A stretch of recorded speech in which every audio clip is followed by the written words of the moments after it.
this year is entitled, should men make a bracha on the tefillah when preparing for Har Habayit, and when should that bracha be made?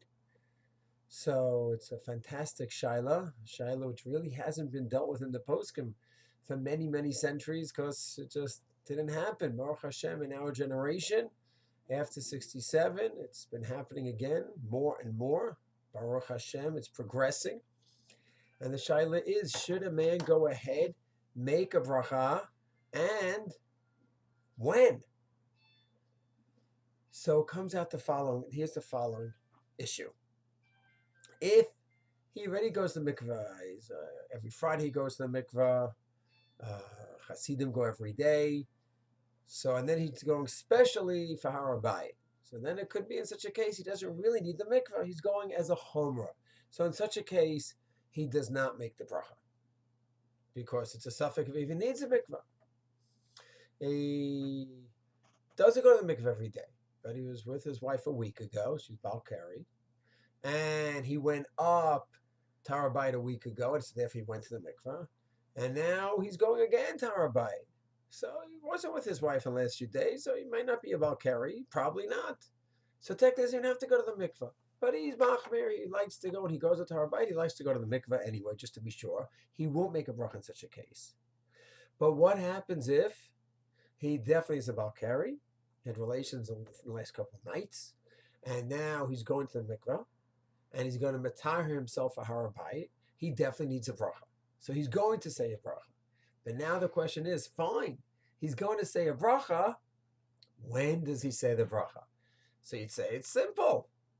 Anytime a person does a mitzvah, we have a rule, over l'asiyatan. You always make a bracha before you do the mitzvah. So it sounds simple enough. So you make a bracha, and then dunk. Not so simple. Because we know that women, when they go to the mikvah, Ashkenazic women, they make a bracha on the tefillah after the tefillah.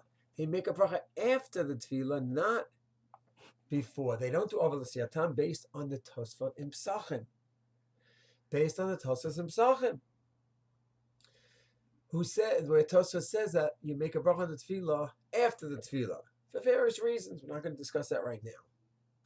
So the Ramah says regarding women going to the mikvah, women go ahead, go into the mikvah once, make a bracha, and do another tefillah.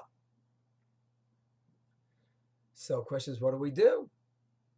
So there's no discussion in your day of Reish, Siman Reish, regarding men. It's all about women. There's a third possibility that you just go to the mikvah once, and then you make a bracha afterwards. Just like men do, but Netilas Yadayim. We wash, then we make the bracha. So you have a few different shitot here. Either you make a bracha before the mikvah, like classic Ovel Siatan, bracha before the mitzvah, or we do like the women do, which is a tevilah, bracha, and tefillah. So we have the bracha after the tefillah, according to those who ask me after, and the before, according to those who ask me before, which is not simple in terms of the lumdus, but that's not for now. And then the third possibility is that you make the bracha when? After the tefillah. So it's a bit bittersweet that there's no classical discussion among the poskim about what men should do. Why? Because it wasn't lamaisa all these years, for centuries and centuries. That's bitter. So many poskim talk about this. They simply quote Yoredei Reish, but that's regarding women. They say, well, whatever women do, Ashkenazic women, that's what Ashkenazic men should do. But of course, it's sweet that once again, this is halacha l'maisa. Okay, for the first time in many, many years, it's halacha l'maisa, Baruch Hashem. We've been zocha to that. So what to do? Really have a few different streams, a few different approaches. There are those who go ahead and do over l'siyatan.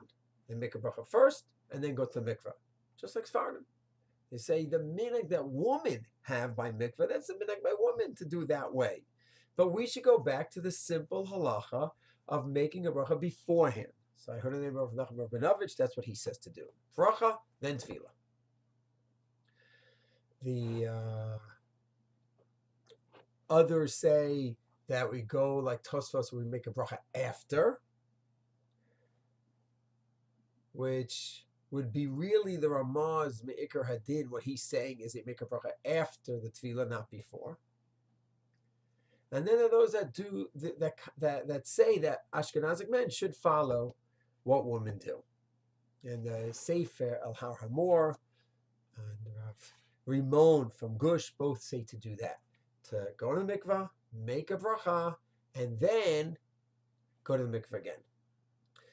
One list, and each one has to talk to his posek what to do. There's no clear psak, there's no clear minhag in this area because it's all new. So we can't talk about what's the minhag in Klal Yisrael. You have different streams. Baruch Hashem, it's a new sugya that came back to life again. It's Hashem, one day there will be a clear minhag what to do. So each one has to talk to his posek, and each one is a legitimate approach. Regarding how you make a bracha when you're not covered, so halachically, if the erva of a man is in the water, halachically that's covered. But then there's a separate issue of the heart not having exposure to the erva. So that means either if the man is up to the water just midway, so where the top of the water is below the heart, then the heart halachically is in a separate place from the erva, and then you can make a bracha, that's not a problem there. Or a person can just take his arms and put them in the area between the heart and the erva, and that's considered a separation.